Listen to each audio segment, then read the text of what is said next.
I just want to do another example where we're finding the slope of a line, but I wanted to do one with negative numbers involved. So we have -8 minus 5 and 12 minus 15.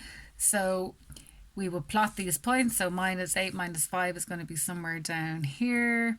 And then 12 minus 15 is going to be somewhere down here. And to draw that line is going to take quite a long time.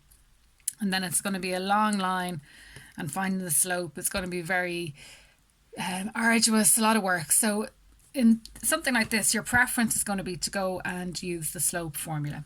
So in that case, we have m is equal to y2 minus y1 over x2 minus x1.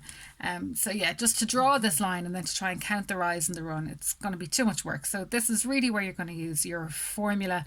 And also I wanted to do one with lots of negative numbers in there so that you know how to handle them. So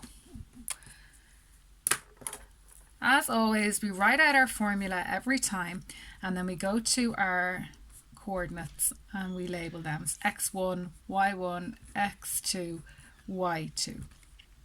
And then we go ahead and substitute those values into our formula. So y2 is -15 minus y1, which is -5, over x2, which is 12, minus x1, which is -8.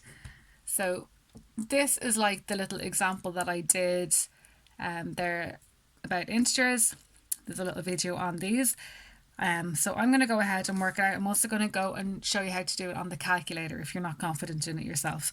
So the first line here, we have -15 minus -5. So we need to multiply these signs here because of this bracket. So we have -5, which is, should be -15 there, -5 is +5. And here we have 12 minus -8. So that gives us 12 minus, and the bracket tells us to multiply, so -8 is going to be +8. So we get -15 plus 5, no brackets here, so we don't need to do anything with the signs, just -15 plus 5. So imagine you're on the number line at -15 and you go up another 5, you're going to get to -10, and then 12 plus 8 is 20. Okay, so that is the same as -1/2 or -0.5.